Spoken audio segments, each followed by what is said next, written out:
Ouais, c'est Pete, je suis pas là pour le moment, tu peux laisser un message après le bip.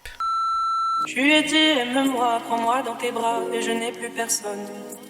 Et ne laisse pas ton odeur imprégner mes draps, et si tu m'abandonnes, je suis pas celle que tu crois, aucun cabron ne m'a touché. À part toi, caballero, non, personne ne m'a touché. Parce qu'au final, gros, dans le rap, on doit dégager nos émotions, on doit dégager ce que nous, on ressent. C'est ça le bail, en fait, tu vois. C'est super impudique, frère. C'est super impudique. Mais en même temps, c'est une thérapie. Ouais. Parce que quand je raconte des trucs personnels, je me le réapproprie et je le range dans mon étagère, tu vois. Ça devient un objet que je range, qui est plus là en train de se balader et de me casser les couilles, tu vois. Ouais, il n'existe plus, quoi. Il existe. Tu l'as matérialisé, figé. tu l'as Voilà. figé. Tu vois. Au final, c'est assez égoïste. Mais ce qui est Mais pas moi, égoïste, c'est une thérapie, man. mais ce qui est généreux, parce que c'est Tu que... l'offres aux autres. Voilà, parce que tout le monde peut se... Moi, mon but, c'est de... Même si je parle de... Par exemple, j'ai une peine de cœur, tout le monde a des peines de cœur. Je veux chercher ce qu'il y a d'universel là-dedans, tu vois. Et souvent, le plus universel, c'est des trucs super précis et personnels, en fait. Aujourd'hui, j'ai pleuré dans les bras de mon frère. C'est arrivé comme ça, sans prévenir. Entre deux blagues anodines qu'on se dit pour combler le vide. D'abord, il a pleuré lui, d'un coup, sans bruit. Ça ressemblait au soupir d'un vieux ballon de foot crevé sur lequel on marche sans faire exprès. Peut-être qu'aujourd'hui le vide était trop grand. On va comprendre. C'était pas un jour si différent des autres pourtant. Il faisait même plutôt beau. Et puis c'est pas son genre à lui de chialer.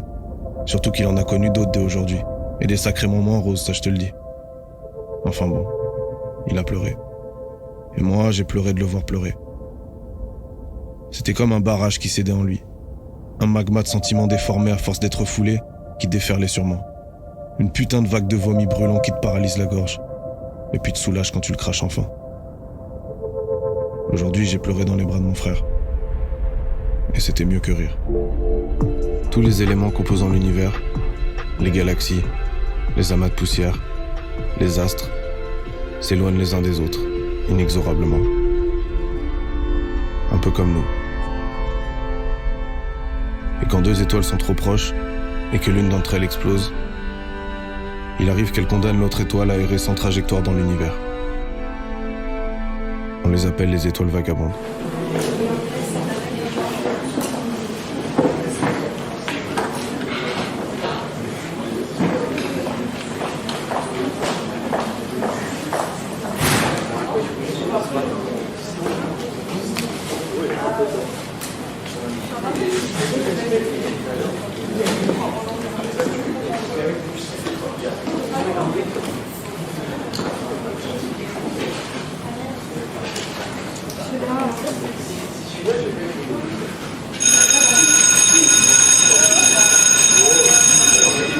Chaud, je pense. Très chaud.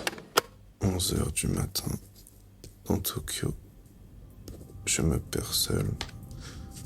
C'est une autre énergie que je perçois. Est-ce pour ça que j'aime tant cette ville? Ou bien parce qu'ici je ne suis personne? もしもし、ケンちゃん、リカナだよ。今東京？明日友達と遊ぶからおいで。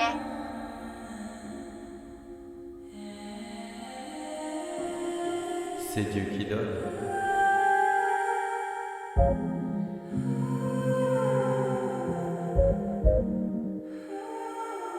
Petit, j'étais dans un monde à part. Peuplé de monstres, de terres inexplorées, de samouraïs flamboyants. Je donnais des formes aux ombres. J'interprétais le souffle du vent dans les arbres comme des mélodies imaginaires. Je tournais sur moi-même la tête en l'air, jusqu'à ce que les bâtiments se renversent et que les nuages tombent. J'étais persuadé que tout le monde avait cette même vision fantastique de ce qui nous entoure. Et en grandissant, j'ai compris que non. Que la plupart acceptaient une interprétation froide du réel, et qu'ils attendaient de moi que je rentre dans ce moule étriqué, quitte à m'amputer d'une partie de moi. Il n'y avait que dans l'art que je pouvais exprimer ma propre déformation de la réalité, et en faire une force. Échappé d'un film de Tim Burton, je suis dans mon délire, y a-t-il mort d'homme? Je ne fais que fuir, que Dieu me pardonne. Du love pour ma team, que ma team me redonne. Et la pleine lune m'a fait passer d'humain à loup. Demain j'aurais changé d'humeur à l'aube. T'as cru voir une simple poignée de main, mais le pochon dans la paume passait d'une main à l'autre. Que du béton dans le panorama. Panamora toujours plein de rats morts. Trafic les freins de la Panamera. On effacera l'épreuve, ouais mais pas nos remords. Et le lâcher de sortie, le bonhomme est rare. T'étais tellement fier de mettre le coup de grâce. Et maintenant t'es moins fier, t'as pas peur de l'enfer. Mais la tête à l'envers, t'as comme un goût de grâce. Et devant Dieu, j'essaye de faire de mon mieux. Je me sens pas tellement mieux. Je veux rien montrer devant eux.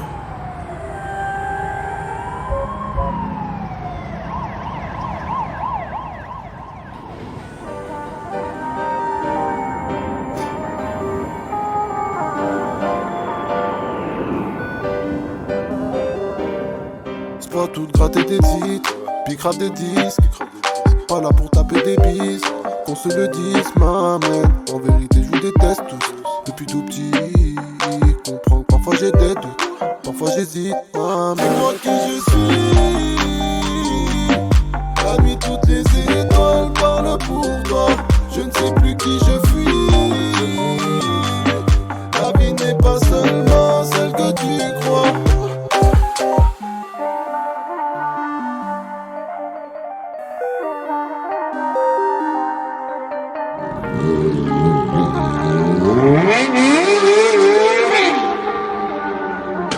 Je parle de Dieu dans mes textes, toujours sans complexe.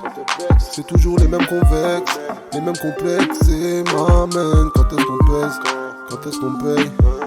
J'ai du mal à la compléter, c'est bien trop compliqué, ma belle. La nuit, toutes les étoiles parlent pour toi. Je ne sais plus qui je fuis. La vie n'est pas seulement celle que tu crois. Dis-moi qui je suis. La nuit, toutes les étoiles parlent pour toi. Je ne sais plus qui je fuis.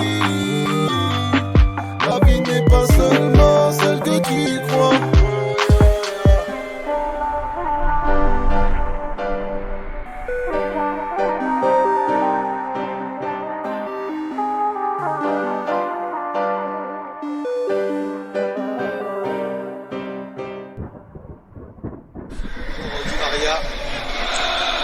Ouais, on voit une équipe parisienne qui est prête physiquement. Tout le monde, il n'y a pas de joueur qui est en dessous au niveau athlétique. Beaucoup de vitesse en jeu d'appui notamment.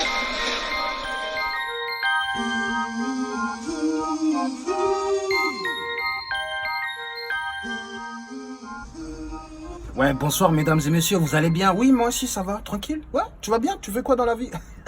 On s'en fout, hein? Là, ce qui compte, c'est moi, Fodji Sissoko. Là, je suis dans une machine pour reconstruire ma carrière, hein? Mate le matos que j'ai acheté sur le Bon Coin, mon frère. Non, je l'ai pas acheté sur le Bon Coin. Je te dis pas où je l'ai acheté, mon frère. Je l'ai acheté sur un site, hein? Pour reconstruction de carrière. Tu vois ce que je veux dire? Donc là, je vais reconstruire toute ma carrière parce qu'il y a des trucs... c'est cool ce qui s'est passé dans l'année. C'est cool. Mais là, dans l'année prochaine, il faut viser, tu vois, au top du top. Il faut commencer à tout détruire ce qu'on a fait au départ et revoir les erreurs et remettre... T'as capté? Voilà. Voilà, donc il faut juste que je démarre le bail. Normalement... ouais, je vais mettre la clé là. Elle est où cette putain de clé? On va mettre la clé, mon frère. Ah, ça va démarrer!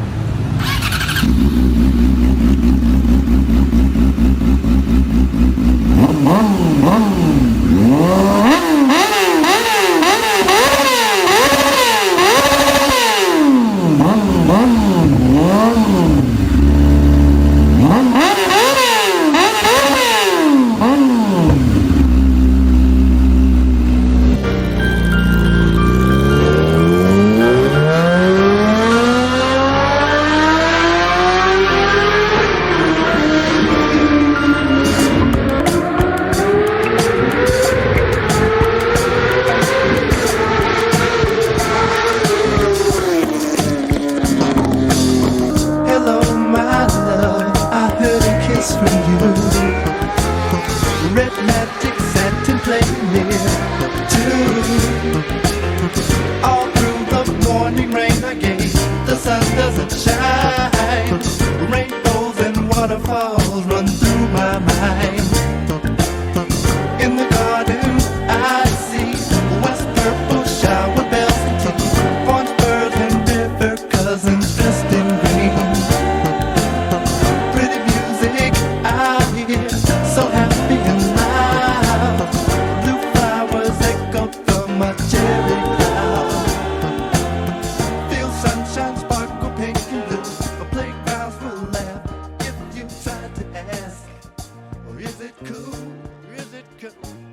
Et après, si j'ai l'occasion de jouer, j'essaye de faire mon mieux. Aujourd'hui, heureusement, c'est normal quand tu es un joueur offensif, on attend des buts ou des passes décisives.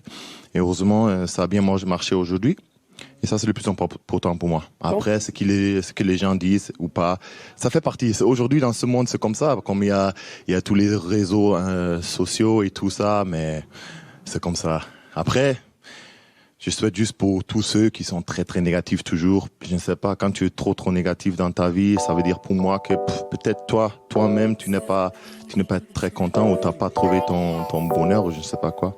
Mais c'est à chacun de décider comment il se comporte. La grosse moula, poursuivie par les méchants. Grosse moula, voiture noire, c'est les méchants.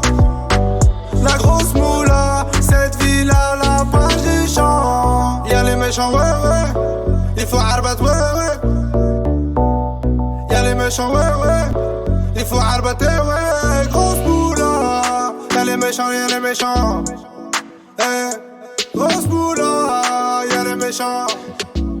Comme j'ai dit, chacun a son opinion, chacun a le droit de ce qu'il veut dire. Et si quelqu'un pense qu'il peut vraiment mieux faire, il n'a qu'à venir ici, il n'a qu'à essayer, il n'a qu'à être des professionnels parce que c'est un travail pas facile. Je pense que tout le monde, ou la plupart des jeunes a le rêve de devenir footballeur. Et moi, j'essaie toujours d'encourager les jeunes et de donner moi-même mon maximum. Mais parfois ça marche bien, parfois ça marche pas bien.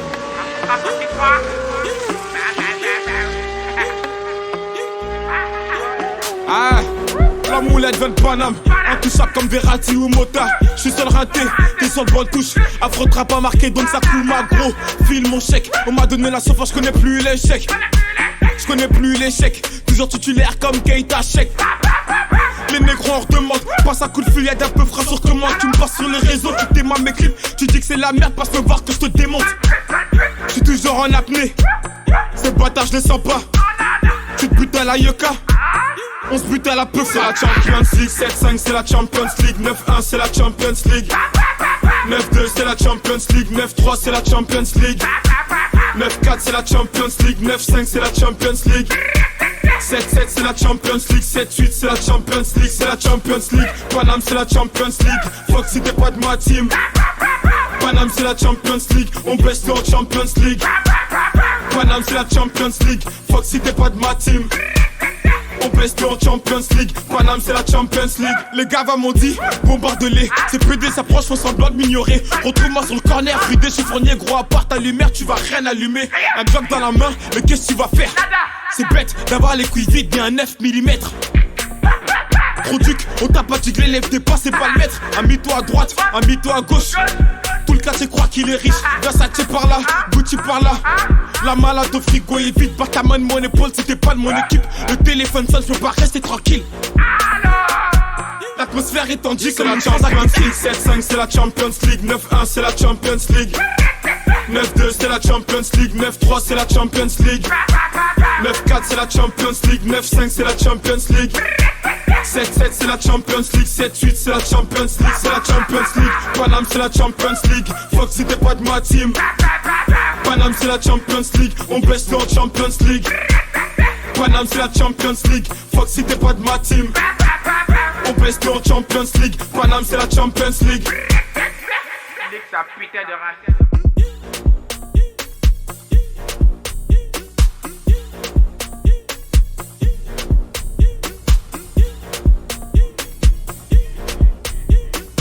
C'est un méchant, ça?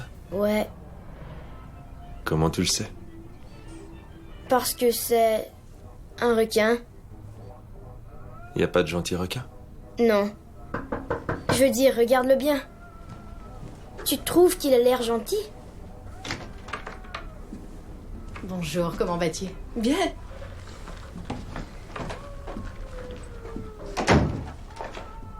Je te présente Cindy. Salut.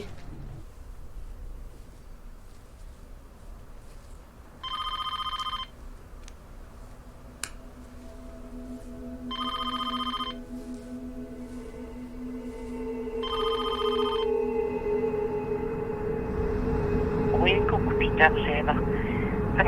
bah écoute, c'était pour savoir si t'étais libre ce soir, si tu voulais qu'on se voit. Bah écoute, tu peux m'envoyer un message ou m'appeler sur mon portable. Y a pas de souci, tiens-moi au courant. Allez, bisous, bonne soirée, ciao.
Remplacé par des diamants.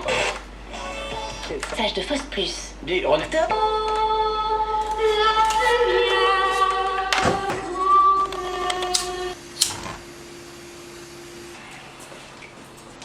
MC, passe un bac, merci. Je reviens me faire justice. L'industrie gonflée.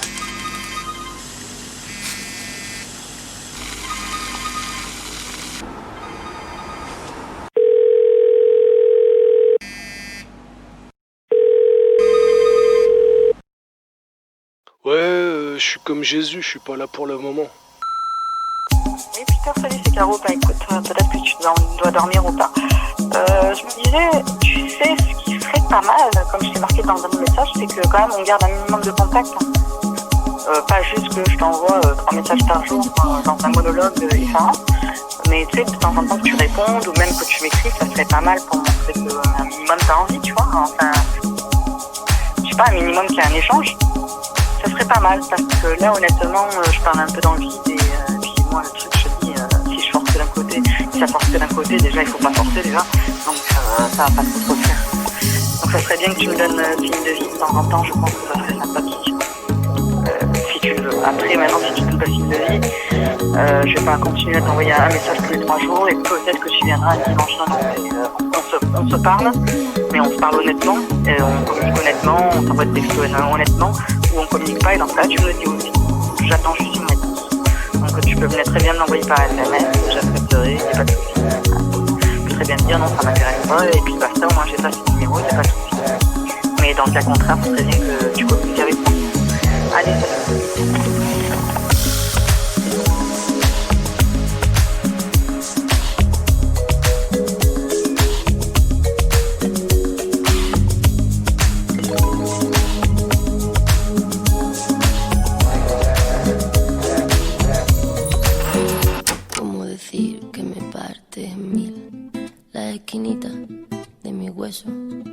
Que han caído los esquemas de mi vida, ahora que todo era perfecto. Y algo más que eso, me sorbiste el seso y me desciende el peso de este cuerpecito mío que se ha convertido en río, de este cuerpecito mío que se ha convertido en río. Me cuesta abrir los ojos y lo hago poco a poco, no sea que aún te encuentre cerca. Me guardo tu recuerdo como el mejor secreto, qué dulce fue tenerte dentro. Hay un trozo de luz en esta oscuridad para prestarme calma. El tiempo todo calma, la tempestad y la calma. El tiempo todo calma, la tempestad y la calma. Siempre me quedará la voz suave del mar, volver a respirar, la lluvia que caerá sobre este cuerpo y mojará la flor que crece en mí y volver a reír, y cada día un instante volver a pensar en ti, y en la voz suave del mar, y volver a respirar, la lluvia que caerá sobre este cuerpo y mojará la flor que crece en mí, y volver a reír, y cada día un instante volveré a pensar. ¿Cómo decir que me parte la esquinita de mi hueso, que han caído los esquemas de mi vida, ahora que todo era perfecto, y algo más que eso, me sorbiste el seso y me desciende el peso de este cuerpecito mío que se ha convertido en río. Siempre me quedará la voz suave del mar, volver a respirar, la lluvia que caerá sobre este cuerpo y mojará la flor que crece en mí, y volver a reír, y cada día un instante volver a pensar en ti, y en la voz suave del mar, y en volver a respirar, la lluvia que caerá sobre este cuerpo y mojará la flor que crece en mí, y volver a reír, y cada día un instante volver a pensar en ti.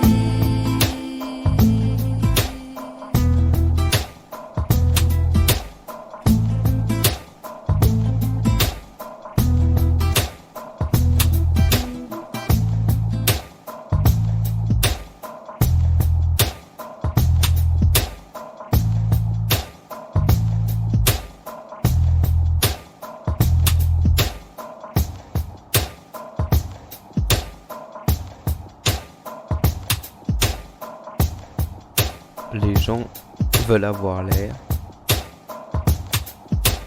et l'air d'avoir. Entre avoir de vraies valeurs et être un faire-valoir.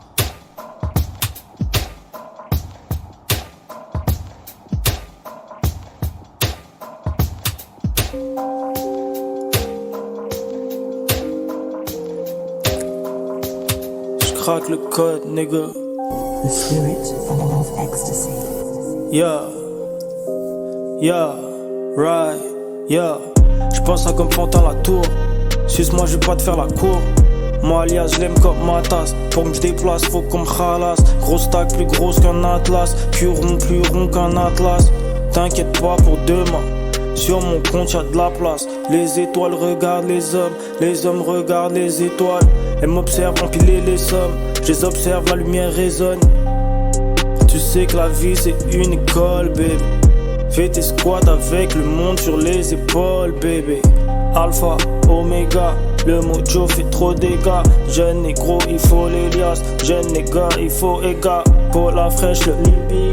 J'pape un extra comme Didi. J'fais moonwalk sur la piscine. J'fais moonwalk sur la piscine. Alright. Suce-moi toute la night.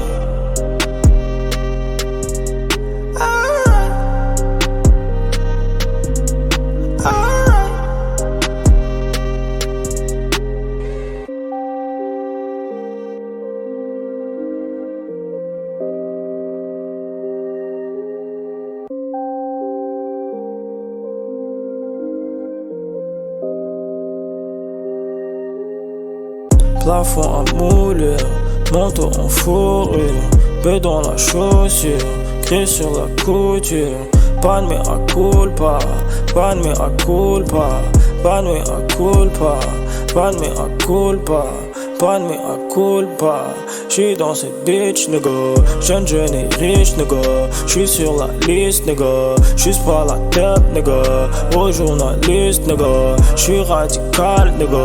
Comme ça la fist, nigga. J'roule cannabis, nigga. Né dans la piste, nigga. Viens pas me disques, nigga. Tu prends des risques, nigga. J'suis dans ces chiffres, nigga. Tu tournes en rond, nigga. T'es dans un gift, nigga. J'suis hiéroglyphe, alright. Suce-moi toute la night.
Vous avez composé le numéro d'urgence des sapeurs-pompiers. Votre conversation sera enregistrée. Ne quittez pas, un opérateur va prendre votre appel. Les pompiers, j'écoute, quelle est votre urgence? Allô, ma maman, elle est tombée parce que elle se sent pas bien. Elle arrive à parler, ta maman? Non. Donc, je suis le caporal-chef Jesse. J'ai 18 ans de service et ça fait donc 4 ans que je suis affecté au centre opérationnel. Donc le 6 juillet, vers 19h, je prends un appel d'un enfant. Donc rapidement, je me rends compte que c'est un enfant qui est très jeune, je le vois à la voix, qui m'appelle pour sa maman qui, a priori, est tombée au sol et ne lui répond plus. Tu es à quelle adresse? J'habite au 15 rue La Cancini. 15 rue comment? 15 rue La Cancini. La Kensi? Non, 15 rue La Cancini. J'éprouve quelques difficultés à trouver l'adresse. Avec la petite voix de l'enfant, j'ai du mal à trouver l'adresse. J'arrive enfin à la trouver au bout d'un moment. Et je me rends compte qu'effectivement, d'après ce qu'il me dit, cette dame est inconsciente. Elle a quel âge ta maman, tu sais ou pas? Elle a 26 ans. Et toi, tu as quel âge? 5 ans. D'accord. Et là, ta maman, elle te répond ou pas? Non, elle répond pas. Qu'est-ce qui s'est passé? Tu as vu? Elle a crié, elle a fait quoi ta maman? Elle n'a pas crié. En fait, elle s'est relevée 2 fois, après elle est tombée. Au moment où je te parle, là, les pompiers, on est en route, d'accord? On va venir voir ta maman au 15 rue de la Quintini, d'accord? On arrive. Moi, je voudrais que tu me dises quelque chose, là, sur ta maman. Elle est allongée sur le dos? Devant le pied par terre. Eh, d'accord. Et est-ce que tu es capable de la tourner, de la mettre sur le côté, ta maman? C'est possible ou pas? J'ai pas assez de force. T'as pas assez de force. Donc là, par rapport à ce que me dit le médecin au téléphone, il m'explique de faire mettre la main de l'enfant devant la bouche de la maman pour vérifier si l'enfant sent la respiration de sa mère. Et l'enfant me répond que sa mère, a priori, ne respire pas. Donc là, la situation se complique puisque partie de ce principe, c'est que pour nous, elle est en arrêt cardiaque. Tu m'entends, ma grande? Je suis pas une fille, je suis un garçon. T'es un petit garçon, d'accord. Tu vas écouter ce que je te dis là, d'accord? Il y a d'autres appartements là où tu habites au rez-de-chaussée. Tu vas aller taper très très fort dans toutes les portes, d'accord? Que tu vois en face de toi et sur les côtés. Tu donnes des coups de poing et des coups de pied dans les portes, d'accord? Tu fais ça à la première porte, tu vas faire ça à la deuxième également, à la troisième, et tu gardes le téléphone, tu m'écoutes toujours, d'accord? Donc il faut entamer des gestes rapidement que lui seul n'est pas capable de faire.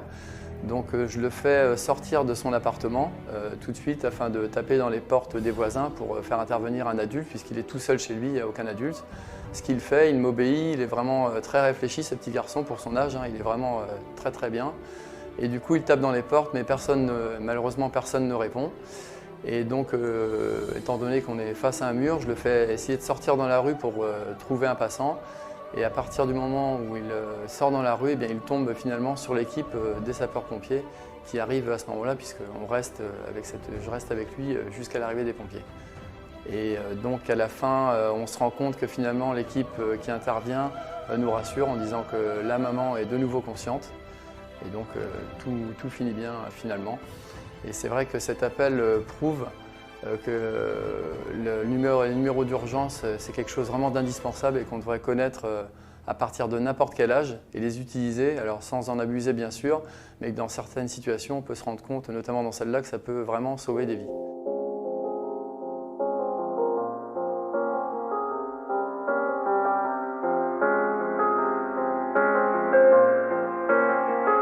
Tout le monde veut sauver la planète, mais personne veut descendre les poubelles. Ça sert à rien de tirer la sonnette, mettre des gilets de sauvetage sur les sirènes. Plus leurs téléphones sont intelligents, et plus les gens sont de plus en plus cons. Je sais pas si j'ai le syndrome de Peter Pan, mais moi je veux pas que mes gosses connaissent ce monde. Oh non, c'est mieux de construire des enfants forts que de réparer les adultes cassés. Ouais, faire des enfants forts que de réparer les adultes cassés. Ouais, faire des enfants forts. 3 chamallows qui grillent sur l'incendie. Quand il pleut, on porte le maillot, pas le parapluie. J'essaie de leur rendre la guerre un peu moins horrible, comme dans La vie est belle de Roberto Benigni. Les pierres qu'on m'a lancées, elles serviront de ricochet. On verra combien je fais quand la mer est agitée. Les lettres d'insultes que j'ai reçues, on en fera du compost. La haine c'est comme le judo, faut battre l'autre avec sa force. Je dirais que je jouais au pirate tous les jours en bas du hall. Le jour où je finis éborgné par un tir de flashball. Pour eux le zinc qui tourne au hab, c'est gardien dans un parc. Ils gardent les zombies arrêtés sur la colline du crack. C'est mieux de construire des enfants forts que de réparer les adultes cassés. Ouais, faire des enfants forts que de réparer les adultes cassés. Ouais, faire des enfants forts que de réparer les adultes cassés. Ouais, faire des enfants forts que de réparer les adultes cassés. Ouais, faire des enfants forts. Pour leur maman je suis ailleurs, comme dans un jeu que je gère ma carrière. Que le danger vient aussi de l'intérieur, qu'à la légère je prends les menaces de mort. Gengis mes Kamasuts, s'il faut faire la paix jusqu'au bout on leur fera. Rien à foutre de ce qu'on pense de moi, car la majorité des gens ne pensent pas.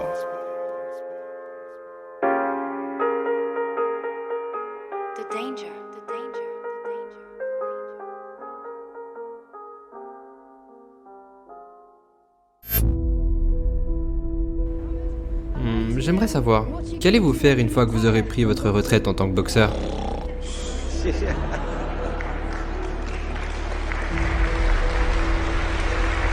think he's probably taking the last count at the moment. I'll do my best to wake him up. Juste dormir. C'est tout ce que je ferai. Non, quand je prendrai ma retraite, je ne sais pas vraiment. J'aimerais dire quelque chose ici, et ça vous fera peut-être tous réfléchir. La vie n'est pas très longue. Disons que la personne moyenne ici a 30 ans. Si vous avez 30 ans, vous avez été éveillé et actif environ 7 ans. Comment puis-je le prouver? Ajoutez toutes les 7 à 8 heures que vous avez dormi par nuit pendant 30 ans. De ces 30 ans, la nuit dernière, quand vous êtes allé au lit, et vous vous êtes réveillé ce matin, vous ne vous souvenez de rien. Donc vous avez été inconscient pendant environ 8 ans sur ces 30 ans. Vous avez dormi environ 8 ans, ok? Combien de déplacements avez-vous fait depuis la station télévisée, à la maison, vers un autre pays, vers une autre ville, à l'école, à l'église? Vous avez probablement passé 2 ans à faire des allers-retours pour aller là où vous vouliez aller. Donc il y a 8 années de sommeil, 2 ans de déplacement. Et il y a 30 ans de votre vie avant que vous accomplissiez quoi que ce soit. Combien de temps vous restez à l'école aux États-Unis? L'école depuis le premier niveau jusqu'au 12e niveau. Est-ce que c'est la même chose ici? 6 heures par jour? 6 heures par jour pendant 12 ans. Au total, vous avez été assis dans cette classe pendant 3 années sans bouger. Du coup, 2 ans de déplacement, 8 ans de sommeil, 3 ans de voyage. Combien de films êtes-vous allé voir? Combien de combats êtes-vous allé voir? Combien de divertissements? Combien de temps au cinéma? À regarder des films, des concerts, des matchs de baseball. Ça fait probablement 2 ans de divertissement. Donc d'ici le moment où... Ne vous perdez pas, vous allez voir ce que je veux dire. Donc d'ici le moment où vous aurez des enfants, d'ici le moment où vous aurez éduqué vos enfants, d'ici le moment où vous aurez payé votre maison, vous arriverez à vos 60 ans. Donc, la vie est très courte. Et quand vous ajoutez tous vos voyages, toutes vos heures de sommeil, d'école et de temps à vous divertir, vous avez probablement passé la moitié de votre vie à ne rien faire. Donc, ce que j'essaie, j'ai 35 ans. Et dans 30 ans de plus, j'aurai 65 ans.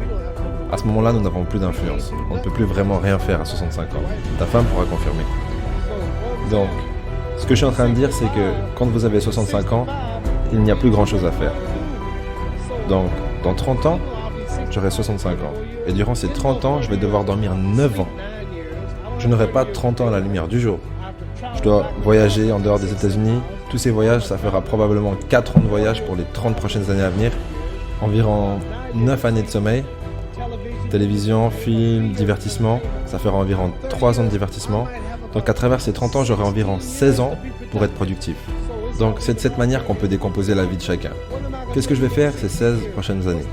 Quelle est la meilleure chose que je puisse faire? Now, ladies and gentlemen, from Louisville, Kentucky, wearing black tie, Mr. Cassius Marcellus Clay. His classic poem, I am the greatest. This kid's got a left. This kid's got a right. If he hits you once, Smith fights great. He's got speed and endurance. But if you sign to fight him, increase your insurance. I am the greatest. I told you, I'm the real champion. I am the greatest of all time. As you lie on the floor, all the ref counts 10. Pray that you won't have to fight me again. He is the greatest of all time. This brash young boxer is something to see.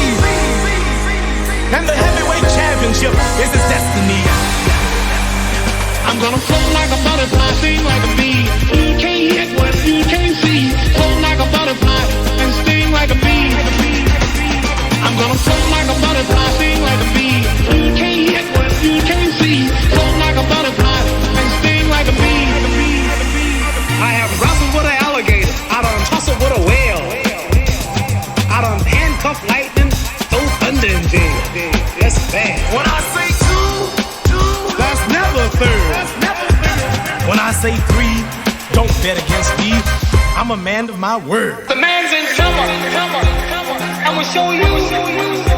I know you got it big, but the man's in trouble. I'ma show you how great I am. I'ma show you. I'ma show you. I'ma show you how great I am. How great I am. This brash young boxer is something to see. And the heavyweight championship is his destiny. I'm gonna float like a butterfly, sting like a bee. You can't hit what you can't see. Float like a butterfly and sting like a bee.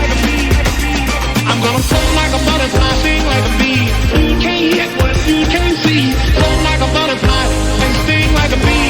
Wait till you see Muhammad Ali. I told you, I'm the real champion. I'm the champion of all. All of it all. All not picking all. I am the greatest. I can back up every word. And I want any man in the world, and I want everybody out there on TV to know it. I am the greatest.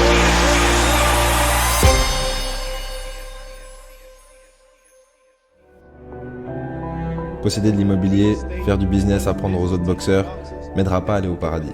Combien parmi vous croyez qu'il y a un être suprême? Qui croit qu'il y a un Dieu? Qui croit qu'il y a un pouvoir qui a créé le soleil, la lune et les étoiles? Combien parmi vous ne croyez pas que tout ça est arrivé comme ça? Quelqu'un de plus intelligent a créé ça. Combien parmi vous croyez qu'il y a un Dieu? Combien parmi vous croyez qu'il n'y a pas de Dieu? Ok. Qu'il n'y a pas de Dieu. Si je vous disais, pour ceux qui ne croient pas en Dieu, si je vous disais que ce verre est apparu de lui-même, il s'est créé lui-même, aucun homme n'a fait ce verre, est-ce que tu le croirais? Est-ce que tu croirais que ce truc s'est fait lui-même? Non.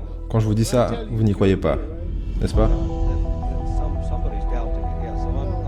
Non, elle n'y croit pas non plus. Si je vous disais que ce plateau télé est apparu de lui-même en existence, et qu'aucun homme ne l'a fait, vous diriez que Mohamed Ali est un fou. Donc ce verre ne peut pas se créer lui-même. Si je vous disais que vos habits que vous portez se sont cousus eux-mêmes, personne ne les a créés, ces habits se sont créés eux-mêmes, vous ne me croirez pas. Mais si vos habits n'ont pas pu se faire seuls, si le verre n'a pas pu se faire seul, si ce building n'a pas pu se faire tout seul, comment est-ce que la Lune est apparue là-haut? Comment est-ce que les étoiles, Jupiter, Neptune et Mars, et le Soleil, comment est-ce que la nature, comment tout ça est apparu si personne de plus intelligent ne l'a planifié? Donc ce que je veux dire c'est que je crois qu'on sera jugé. Est-ce qu'un homme comme Hitler peut tuer tous les juifs et s'en sortir comme ça? Quelqu'un le punira. Si ce n'est pas maintenant, ça sera quand il meurt, en enfer pour l'éternité. Donc ce que je vais faire quand j'aurai fini la boxe, ça sera de me préparer pour rencontrer Dieu. Parce que mon avion pourrait très bien exploser. Est-ce que les avions n'explosent pas par ici des fois? Est-ce que les gens ne meurent pas tous les jours? Ok, c'est une chose effrayante de penser que j'irai en enfer pour brûler pour l'éternité. Donc, qu'est-ce que je vais faire? Je prends tout ce temps pour répondre à une question simple parce que vous me posez une question et je ne peux pas juste répondre comme ça.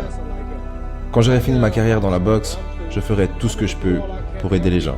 C'est pour ça que je suis ici aujourd'hui avec Johnny Walker, ce pauvre homme qui est venu jusqu'aux États-Unis. Et il y a plusieurs gars qui ont besoin d'argent. Et quelqu'un m'a appelé pour que je vienne les aider. Dieu me regarde. Dieu ne me fait pas d'éloge parce que j'ai battu Joe Frazier. Dieu n'en a rien à faire de Joe Frazier. Dieu s'en fout de savoir que l'Angleterre, l'Amérique est riche. Tout est à lui. Il veut savoir comment est-ce qu'on s'aide les uns les autres. Comment est-ce qu'on s'entraide. Donc, Je vais dédier ma vie pour utiliser mon nom et ma popularité, pour aider des associations, aider les gens, réunir les gens. Les gens s'envoient des bombes à cause de leurs croyances religieuses. On a besoin de quelqu'un dans le monde pour aider à établir la paix. Donc quand je meurs, s'il y a un paradis, je veux le voir. Parce qu'on vit combien de temps ? 80 ans ? Les probabilités sont que certaines personnes dans cette pièce seront mortes dans les 20 ans qui viennent. Certains d'entre vous seront morts dans les 50 ans qui viennent, d'autres dans les 30 ans, 60 ans et d'autres dans 70 ans qui viennent. On va tous bientôt mourir. Et disons que vous vivez 125 ans, ce qui n'arrive pas. N'est-ce pas ? Disons que nous vivons 250 ans et que vous pouvez avoir du sexe pendant 125 ans. Vous arriverez de toute façon à la fin après ça. Alors maintenant je m'accroche à la lumière quand les nuages sortent et je ne regrette même plus qu'on ait passé tant de nuits ensemble. Même si notre amour était teinté par toutes sortes de nuances sombres. Tu semblais drapé dans ton orgueil mais tu étais nu en dessous. Un jeune de l'entourage est mort, j'ai pleuré dans une synagogue. Et si nos corps périssent, il nous reste que l'amour. Sinon quoi, hein? Dans le cœur, quelques signes encore me disent et jette-toi dans tes rêves et mets tous les MC d'accord. Chez nous l'objectif avec la zig c'est choquer les siens. Et les rêves c'est comme les classiques, c'est chacun les siens. La musique me fait décoller loin mais quelle étrange fusée. Ma copine me fait des sourires pendant qu'elle est transfusée. Il faut que j'arrête de me plaindre, y'a tellement pire en ce bas monde. Des malheurs y'en a plein, des coups j'en ai pris mais je suis pas mort. Il faut que j'arrête de me plaindre, faut prendre sa chance. On est des hommes intransigeants avec moi-même et tolérants avec les autres. Donc, on a environ 80 ans sur cette terre. C'est un test pour voir si nous passerons notre vie en enfer ou au paradis. Ce que vous vivez maintenant n'est pas la vraie vie. Votre vraie vous est en vous. Votre corps vieillit. Allez voir dans un miroir. Vous allez perdre vos dents, vos cheveux vous abandonneront, votre corps fatiguera, mais votre âme et votre esprit ne mourront jamais. Ces choses vivront pour toujours. Donc votre corps est juste une maison pour votre âme et votre esprit. Dieu nous teste pour voir comment est-ce que l'on vit, comment est-ce que l'on se traite, pour ensuite que l'on puisse découvrir notre vraie maison au paradis. Donc toutes ces choses physiques ne dureront pas très longtemps. Donc ma voiture, ce building sera toujours ici lorsque l'homme qui l'a construit sera mort.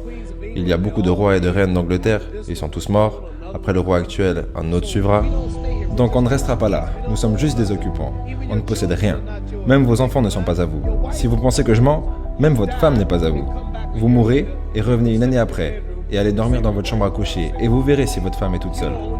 Vous ne possédez pas votre femme. J'ai divorcé. Vous avez peut-être entendu parler de ça. Et mes 4 enfants appellent un autre homme papa maintenant. Ils ne me voient plus maintenant. Vous ne possédez pas vos enfants. Vous ne possédez pas votre famille. Donc qu'est-ce que je suis en train de dire ?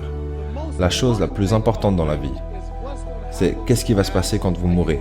Irez-vous en enfer ou au paradis pour l'éternité ? À quel point est-ce que l'éternité c'est long ? Imaginons, prenons le désert du Sahara. Il y a beaucoup de sable dans le désert du Sahara, n'est-ce pas ? Maintenant, imaginez qu'un grain de sable représente 1000 ans. Et que quand vous êtes en enfer en train de brûler, après votre mort, vous brûlerez pour toujours et sans fin. Combien de temps ça veut dire ? Pour vous donner une idée, si on revient sur ce désert, je vous ai dit d'attendre 1000 ans. Et tous les 1000 ans, vous prendrez un grain de sable jusqu'à ce que le désert soit vide. Ok ? Attendez 1000 ans, prenez un grain de sable. Attendez 1000 ans de plus avant de prendre le prochain grain de sable. Continuez à faire ça jusqu'à ce que le désert soit totalement vide. Je veux dire, les États-Unis n'ont que 200 ans. Il y a donc 800 ans de plus avant le prochain millier. Donc moi, ça me fait juste peur de savoir que je peux mourir un jour et aller en enfer. Je suis dans un avion qui pourrait exploser. Je suis toujours en train de voyager. Et de devoir aller en enfer et que Dieu me juge. La police, par exemple, je pourrais tuer des gens, je pourrais voler des gens. Les autorités ne pourraient ne pas m'attraper. Le FBI, Scotland Yard ne m'attraperont peut-être pas. Mais quand je mourrai, quelqu'un me regarde et garde ses comptes. Et je ne pourrai pas m'enfuir. Et je brûlerai pour toujours et à jamais. J'irai au paradis. Donc, qu'est-ce que je ferai quand j'aurai fini la boxe ? Je n'ai que 16 ans pour être productif. Donc, je vais me préparer à rencontrer Dieu et aller au meilleur endroit. Ça fait sens ? Bouddha avait compris que l'état naturel de l'être humain était souffrance. Et parmi les éléments qui génèrent cette souffrance, il y avait l'attachement. Et Mohamed Ali est libre de cet attachement, ce qui lui permet d'être Mohamed Ali. Parce qu'en fin de compte, il n'est pas en train de compter tout ce qu'il a perdu ou tout ce qu'il pourrait gagner. il est simplement surprésent. Ma deuxième maman fait des câlins au parfum de lilas. Et même ses galères les plus graves finissent par hamdoulillah. Elle dit qu'il faut avoir une foi vaillante et s'aimer très fort. Elle me voyait gratter toute la nuit croyant que je faisais mes devoirs. Eh mon poteau parti trop tôt, j'aurais aimé te voir. Partir en tournée avec nous, je t'aurais traîné de force. Mais Dieu en a voulu autrement et fallait que j'accepte. Chaque peine que je traverse est une étape à laquelle j'accède. Qu'importe les sentiers qu'on prend, les destins sont accomplis. Il faut prendre soin de tes complices, c'est pour la santé compris. On m'a dit que ça servait à rien de parler de ses problèmes, mais moi je sais ce que c'est d'écouter du rap et sentir compris. Il faut que j'arrête de me plaindre, y'a tellement pire en ce bas monde. Des malheurs y'en a plein, des coups j'en ai pris mais je suis pas mort. Il faut que j'arrête de me plaindre, faut prendre sa chance. On est des hommes intransigeants avec moi-même et tolérants avec les autres. J'ai été très chanceux d'avoir très tôt commencé à expérimenter les choses qui m'importaient. Parfois, ça m'a apporté beaucoup d'ennuis. Ce que les gens ne savent pas à propos de moi, c'est que j'ai été exclu de l'école 3 fois pour avoir essayé toutes sortes de choses. Genre des choses que les gens n'imagineraient jamais de quelqu'un qui finit par devenir un moine. J'ai expérimenté toutes les drogues du monde. J'avais plusieurs relations amoureuses. J'essayais vraiment de chercher une sorte de sens, d'épanouissement. Et depuis aussi longtemps que je puisse m'en rappeler, j'ai poursuivi le frisson. J'accorde vraiment de l'importance au frisson. Et se sentir comme si... Ouais, je sais, peu de personnes le voient. C'est très différent. De 14 à 18 ans, j'étais genre ce gamin qui voulait juste essayer de nouvelles choses. Et la rhétorique de mes parents était toujours « Eh bien, assure-toi d'obtenir de bonnes notes ». Et avant, je pensais, eh bien, si je peux être mauvais et obtenir de bonnes notes, alors tout fonctionne, tu vois, tout le monde est content. Donc c'est en quelque sorte ce que j'ai fait. Et à 18 ans, j'ai été très chanceux lorsque j'ai rencontré un moine. Et ce moine était invité pour parler. Et j'y suis allé juste parce que l'un de mes amis m'a forcé. À cette époque, j'écoutais des directeurs et des entrepreneurs, des personnes d'affaires et des marketeurs auxquels je pensais que j'aspirais à ressembler. Et puis j'entends ce moine. Et il m'a captivé comme personne ne m'avait jamais captivé avant. C'était comme regarder fixement la plus belle femme de la planète. Vous savez, j'étais complètement fixé sur lui. Et son message. C'était le début de ce qui m'a vraiment changé. Parce que je suis parti en tant que quelqu'un qui voulait toutes ces choses, seulement pour devenir un succès. Et en essayant. Mais je commençais à entendre ma propre voix intérieure. Bien plus, dans tout ce bruit que j'avais autour de moi. Je me souviens de mes parents avaient un tuteur de maths pour moi, parce qu'ils voulaient que je sois extraordinaire en maths. Et j'étais plutôt bon avec les nombres. J'avais ce tuteur et il me disait « La raison pour laquelle tu as des difficultés avec la question suivante, c'est parce que tu es toujours inquiet de ce que tes parents pensent. » Et ça, c'est vraiment resté dans ma tête. J'étais comme « Waouh, donc aussi longtemps que je suis piégé par ce que mes parents pensent, je ne peux en fait jamais trouver les réponses aux vraies questions de la vie. » Et ensuite rencontrer le moine a en quelque sorte rendu ce changement possible. Et comme je l'ai dit, il était complètement captivant. Et ensuite j'ai découvert qu'il avait abandonné des jobs à Google et Microsoft pour être un moine. Et j'ai pensé en moi-même, mais qui fait ça? Vous savez, il a abandonné tout ce que je suis en train de poursuivre. Et que tous mes amis poursuivent. Mais il a l'air plus heureux que n'importe qui que j'ai rencontré auparavant. Et il a parlé de cet incroyable principe où il a dit que nous devrions planter des arbres sous l'ombre sous laquelle nous ne prévoyons pas de nous asseoir. Et il parlait de ce principe de sacrifice désintéressé. Et ça m'a en quelque sorte pénétré juste là, quand il a dit les mots « sacrifice désintéressé ». Pour la première fois dans ma vie, j'ai ressenti un frisson à propos de quelque chose que je n'avais jamais ressenti avant. J'ai pensé « Waouh, abandonnez tout ce que vous avez pour le service des autres. Ça sonne comme la meilleure chose que vous pourriez possiblement faire. » Et je ne sais pas pourquoi j'avais cette idée, parce que je n'étais pas un enfant spirituel en grandissant, je n'étais pas un enfant religieux en grandissant, je n'étais même pas un bon enfant en grandissant. J'étais juste un rebelle, un marginal qui essayait des choses, un expérimentateur, et je me considère toujours comme tel. Je vis dans un monde qui sert du droit pour t'humilier. Un monde où tu dois même payer pour construire ta tombe. Là je suis en procès, on me demande 3 milli. Tu veux quoi, que je le multiplie par 3 et que je me le colle sur la tempe? Non, non, non, j'ai juré de jamais me justifier. Non, non, je sais que le ciel est juste, alors le geste est fier. Non, non, non, fais ce que t'as à faire, moi je m'en fous, G. J'ai ramené tous mes frères sur le mont Fuji. Il y a quelques années, je dormais dans les escaliers seul. Et donc, ce que j'ai commencé à faire, c'était des stages. Dans des entreprises, dans des firmes, dans des corporations, pensant que j'obtiendrais un emploi de diplômé par la suite. Et après, je passais le reste de mes vacances d'été en stage en Inde, vivant avec lui en tant que moine. Donc j'utilisais toutes mes vacances d'été et d'hiver pour juste passer du temps avec les moines. Et il m'a présenté 200 à 500 autres moines. qui étaient juste comme lui, juste aussi intelligents, juste aussi brillants, abandonnant tout ce qu'ils avaient et utilisant toutes leurs compétences pour rendre le monde meilleur. Et souvent, le conseil que je donne aux gens aujourd'hui est faites un saut en avant dans le temps. Regardez-vous dans 10, 15, 20 ans et posez-vous la question, est-ce que c'est là que je veux être ? Si vous êtes dans une entreprise, regardez la personne qui est 20 ans devant vous et demandez-vous, est-ce que c'est là que je veux être ? Si vous êtes dans une start-up, regardez ce que les autres start-up ont accompli dans des rôles similaires et dites, est-ce que c'est là que je veux être ? Et si la réponse est non, alors vous devez trouver un nouveau chemin.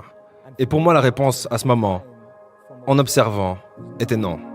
Le chemin que mes parents, ou la société, ou l'université à laquelle j'allais, ou la communauté que j'avais, qui traçait un chemin pour moi, ça n'avait pas l'air d'être le chemin pour moi. Donc j'étais presque à la recherche d'une alternative, ou un nouveau chemin. J'étais juste tellement chanceux que ça s'est avéré être un chemin inspirant et puissant, en opposition à quelque chose qui aurait pu m'emmener sur la mauvaise route. Parce que ça aurait été possible aussi. Vous voyez, nous vivons dans des chambres d'écho. Nous sommes juste entourés des mêmes pensées. À quelle fréquence est-ce que vous tombez sur un moine ? Tu sais, ça n'arrive juste pas. Tu ne fais pas... Personne ne fait un dîner et dit « Oh oui, on a juste invité le moine. » Tu sais, d'une ville, comme le moine local. Personne ne fait ça.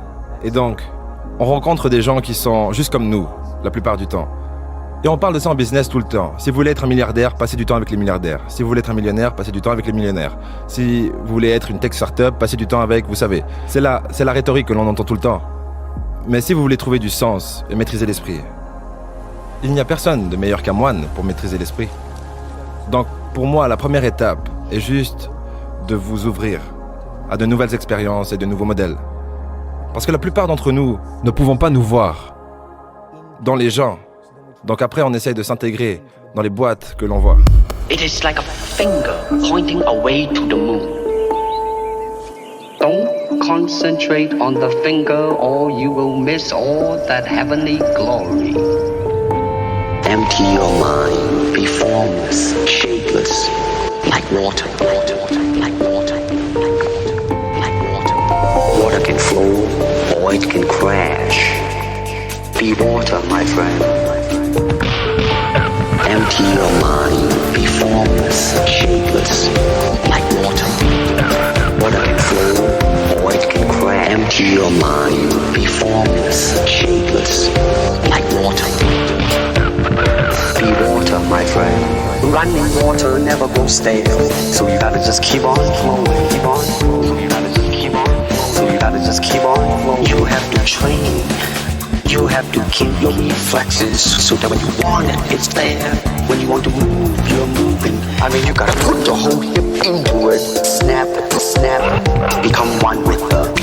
You better train every part of your body. I mean, you gotta put your whole hip into it. Snap, snap. You better train, become one with her. You better train every part of your body.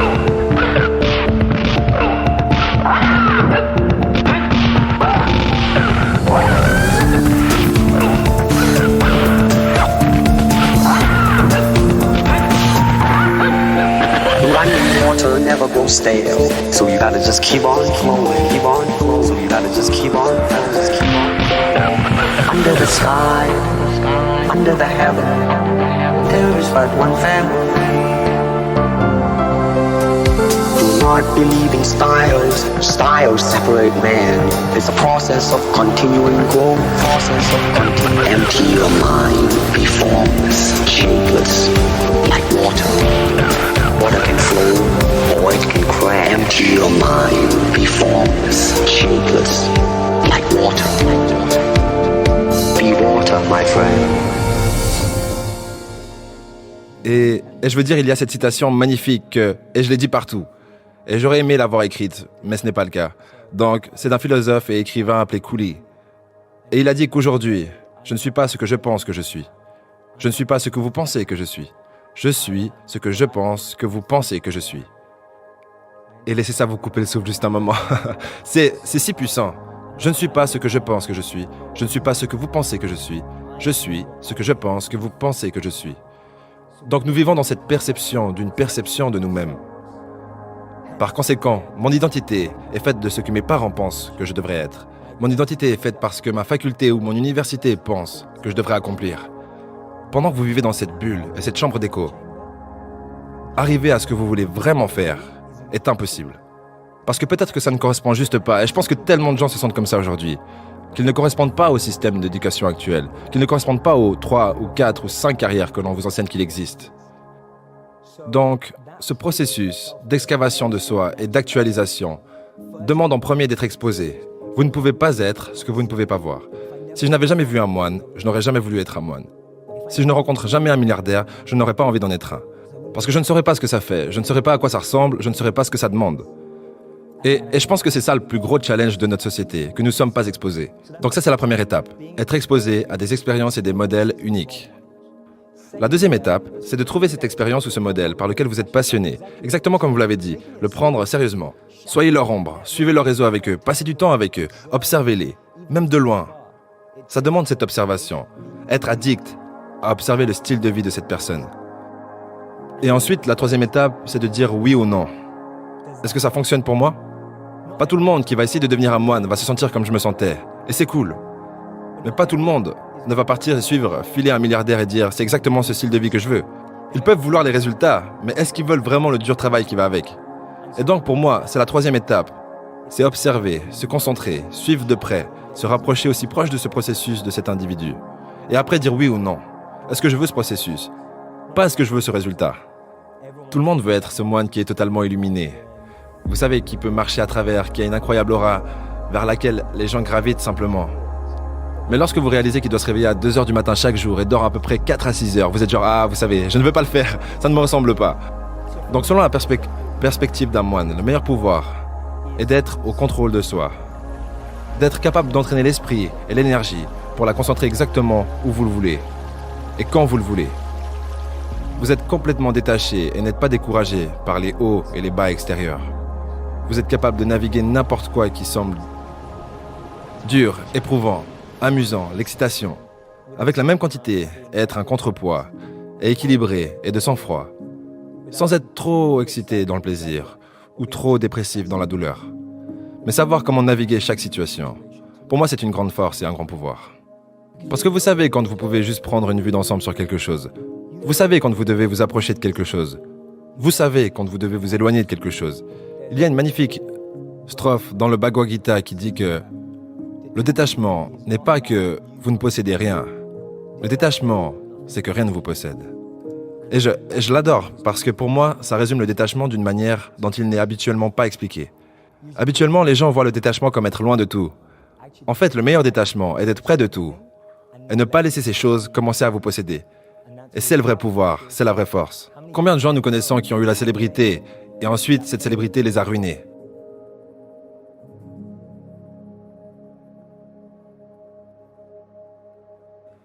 Donc pour moi, cette définition du détachement est possible à pratiquer quand même dans le monde réel. Plutôt que de dire « Oh, je vais avoir une vie très simple, je vais juste ne rien avoir dans la vie ». Être capable de surmonter l'ego, être capable de surmonter l'envie, être capable de surmonter la jalousie, être capable de surmonter le négatif de l'état compétitif. Il y a un état compétitif positif et il y a un état compétitif négatif. Aujourd'hui, quand les gens regardent sur Instagram ou Facebook ou YouTube, tout ce que vous regardez c'est « Oh, elle a autant de likes » ou « Il a autant de likes ». Elle s'est fiancée ou il s'est marié. Ou « Oh mon Dieu, regarde son corps » ou « Regarde ça ». Et c'est genre, ces choses nous détruisent à l'intérieur. L'envie, la jalousie, l'ego, l'avidité. D'être capable d'avoir assez de clarté pour vous purifier de ces choses. Ça va soulager les plus grosses anxiétés et dépressions de notre époque et les problèmes de santé mentale. Et nous savons ça. Nous savons ça parce que toutes les recherches sur la santé mentale aujourd'hui suggèrent que des choses comme l'isolement, la surexposition, nous pouvons maintenant avoir plus de consommation, de douleur en un jour à cause de ce à quoi nous sommes exposés que la douleur que nous aurions eue dans une vie entière. C'est énorme. Genre, c'est ridicule de penser qu'en un jour, à cause des médias et des réseaux sociaux, nous consommons plus de négatifs que nous le faisons dans une vie entière. Pour moi, être capable d'avoir du temps, de l'énergie, de la clarté, pour se concentrer sur la purification de soi, ça c'est la meilleure chose dans le fait d'être un moine. En France, c'est compliqué de faire des études ethniques puisque c'est très encadré, mais il y a des instituts de sondage qui se livrent à l'exercice, notamment le Gallup, je crois, qui a fait une étude il n'y a pas très longtemps, qui prouve que la France est le 4e pays où il y a le plus d'athées dans le monde. Il existe pourtant une autre catégorie dont on ne parle pourtant jamais. et qui colore souvent notre foi et nos rapports à la foi des autres. C'est la théophobie, le rejet de Dieu. Joseph de Maistre avait déjà identifié cette imposture par cette remarque. Toute cette philosophie ne fut dans le fait qu'un véritable système d'athéisme pratique. J'ai donné un nom à cette étrange maladie. Je l'appelle la théophobie. Le théophobe, loin d'être athée, croit en Dieu comme on croirait au diable. Il fait tout pour le combattre. Pour lui, si Dieu existe, c'est le diable de l'autre. Il érige sa foi, la non-foi en Dieu, en maître absolu de sa vie, et se transforme en prosélyte de lui-même chaque fois qu'il sent sa non-foi menacée par la foi des autres. Son non-Dieu est le seul vrai Dieu. Il est convaincu d'absolu, souvent beaucoup plus fermement que les croyants ordinaires, qui doutent toujours bien un peu. Le théophobe est un modèle de foi absolue, qui fera envie à bien des fanatiques religieux. N'entendant rien à Kant, qui avait démontré que Dieu est aussi indémontable qu'irréfutable, il sent pourtant bien que ces arguments n'ont pas plus de valeur pour démontrer la non-existence de Dieu que vous, son existence. Il postule donc que Dieu n'existe pas jusqu'à preuve du contraire. Et c'est toujours aux croyants qu'incombe le fardeau d'en démontrer l'existence. S'il en rencontre un qui argumente un peu plus solidement que les autres, il dira que son Dieu n'est qu'un petit Dieu qui n'a rien d'absolu. Bien qu'il en nie l'existence, il semble paradoxalement avoir une idée très nette des critères auxquels cet être doit répondre. Et bien qu'il ne croie en rien, il est tout à fait sûr d'être un bon juge en la matière. Si Dieu existait plus que tout autre, il saurait le reconnaître. Sa confiance sur le sujet est étonnante. Il est prêt à douter de tout, mais jamais de la foi en son non-Dieu. Il est convaincu que votre Dieu ne peut être qu'un petit Dieu anathème inventé par des gourous malicieux pour détourner les gens naïfs, vous, de la vérité, la sienne. Inutile de dire qu'au sortir d'une confrontation avec un théophobe, le croyant se sent minus nigo, bené et insulté. Le premier sait, il n'a pas besoin de croire. Le croyant est un être faible qui a besoin d'une béquille religieuse. L'athée a le courage d'affronter seul l'immensité du néant et l'insignifiance de la vie. Grandeur d'âme pourtant dérisoire sans le piètre interlocuteur pour en rendre compte. Je suis toujours étonné de constater à quel point la plupart des gens qui se prétendent athées présentent toutes les caractéristiques de la théophobie. Ils commencent par tout nier.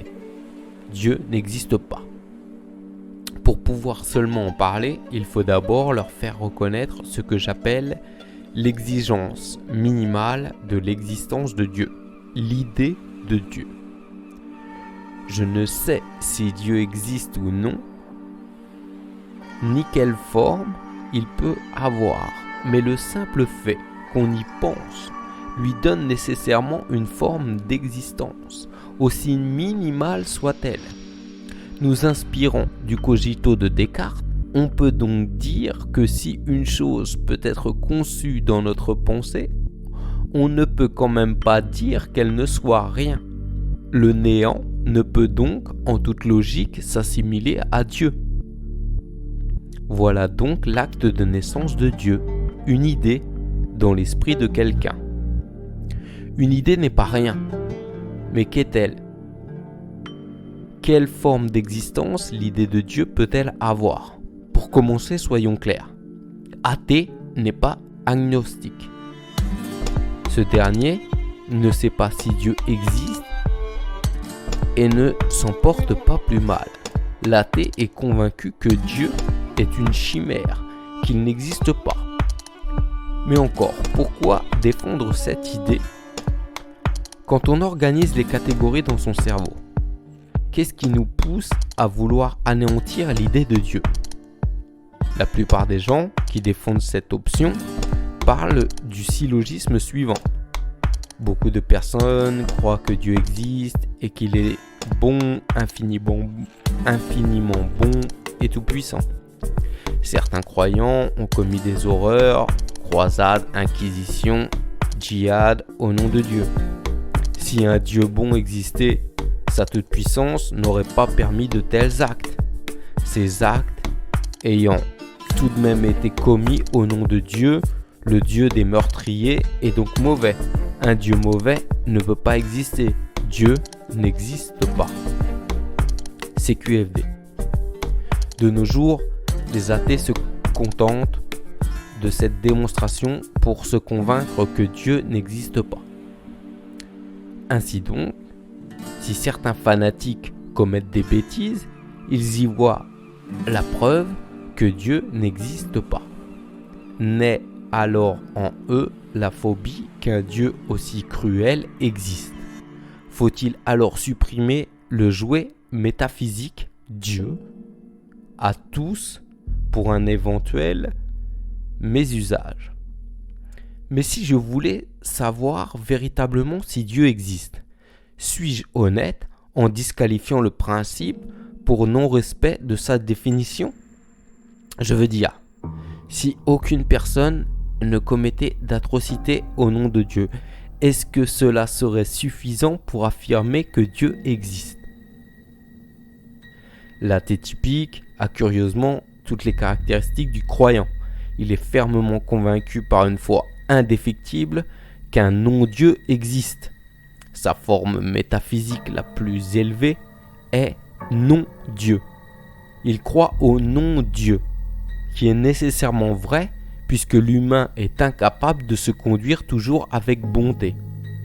Ainsi, à leur sens, si l'on ne peut pas voir sa manifestation parfaite chez tous les croyants, ceci valide la non-existence de Dieu. Imparable comme argument.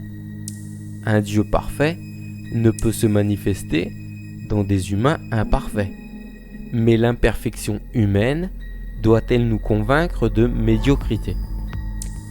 Doit-on cesser de croire en une possible perfectibilité jusqu'à l'être suprême? Doit-on jeter l'idée parce que certains en ont abusé? On entend souvent les gens qui se prétendent athées dire que Dieu n'existe pas parce qu'ils ne peuvent ni le voir ni le toucher. Mais si on admet que toute matière est corruptible, comment pourrions-nous jamais voir ou toucher quelque chose de parfait? Ce défi me fait penser à la malhonnêteté intellectuelle des croyants qui font fi des incohérences de Dieu. Ici encore, athées et croyants se rejoignent. Ils nous disent « Prouve-moi que Dieu existe en me le montrant. Je veux le voir de mes yeux. » Mais comment des yeux imparfaits pourraient-ils reconnaître la perfection? D'autre part, lorsqu'on leur dit que Dieu se manifeste chaque fois qu'un geste de bonté s'exprime, ils vont nier sa présence sous prétexte d'imperfection de bonté. Le geste aurait pu être encore meilleur. Anselme de Canterbury aurait tôt fait de transformer ces athées en croyants pour sa preuve ontologique. Un être parfait existe parce que l'existence est un attribut nécessaire à la perfection. En toute logique, ou bien Dieu existe, ou bien il n'existe pas. On prétend qu'il a créé le monde, on dit aussi de lui qu'il est parfait. Alors, le monde créé par Dieu est-il parfait? Oui ou non? On affirme que le monde est imparfait. Alors comment un Dieu parfait a-t-il pu créer un monde imparfait? Spinoza nous dit que l'imperfection de l'homme lui empêche de voir la perfection du monde créé par Dieu. Et Leibniz affirme que Dieu a créé le meilleur des mondes possibles. De son côté, la foi chrétienne nous explique que Dieu a voulu l'homme libre, faisant ainsi de la liberté un attribut de la perfection du monde créé par Dieu. Qui s'en plaindrait ? Peut-être ceux qui préféreraient un bon Dieu tyrannique ? Mais un Dieu tyrannique, ne laissant aucune liberté à l'homme de mal faire, pourrait-il être considéré comme bon ?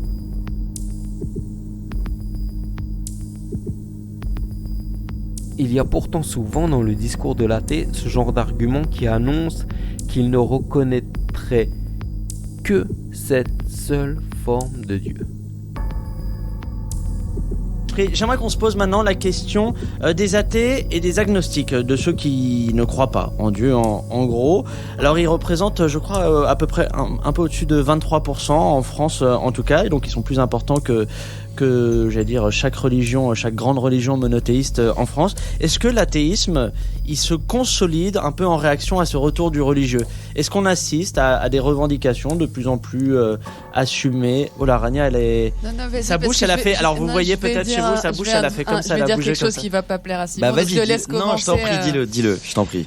Moi, j'ai l'impression qu'on parle pas suffisamment des fondamentalistes athées, puisque je pense que c'est un fondamentalisme qui existe, qui a ses apôtres, qui s'appellent par exemple Caroline Forest ou d'autres. Qui font du prosélytisme athée. Non, qui font pas du prosélytisme athée. Il y en a qui en font. Ils font du service athée aussi. Et qui sont pour moi aussi dangereux en fait que plein d'autres fondamentalismes religieux, et qui pour moi est vraiment dangereux et on n'en parle pas suffisamment. Alors là, c'est vrai. Regarde, j'ai dit que ça mais je sais pas ce qui a pu te faire penser que ça n'allait pas me plaire. Tu peux me citer une personne dans l'histoire qui a été tuée par des fondamentalistes athées ? Tu peux me dire une seule fois où des fondamentalistes athées ont fait un procès dans l'histoire des gens ? Tu peux me dire une seule fois où il y a un mec qui s'appelle Joël une fois. Moi, président de la République. Non mais je veux dire, les fondamentalistes athées sont un danger. C'est quoi ? Il faut crucifier les laïcards comme à Golgotha, c'est ça l'histoire ? C'est une punchline de Medine. Elle est pas de moi. On prend pas les punchlines des autres. Medine que j'aime beaucoup par ailleurs comme rappeur, mais je veux dire, comment on peut même envisager de parler d'un danger du fondamentalisme athée comme un danger des fondamentalismes religieux ? Les fondamentalismes religieux oppressent, tuent à travers le monde et depuis l'histoire, depuis toujours. Mais parce qu'ils sont structurés dans une communauté qui représente une force. Les religions, c'est pour ça. Non, parce que l'athéisme porte en lui-même un principe de tolérance et de liberté. Ah bon ? Oui. Non, c'est une première nouvelle. La définition même de l'athéisme, c'est de ne pas croire en Dieu. C'est pas d'être tolérant et ouvert.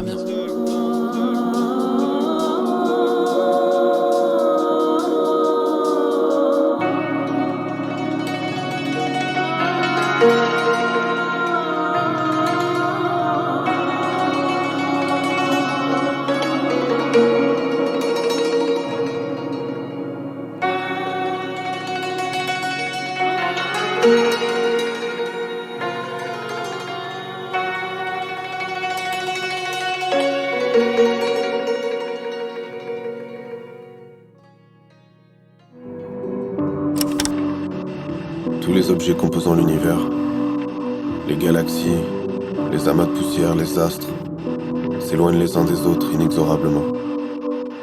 Comme nous.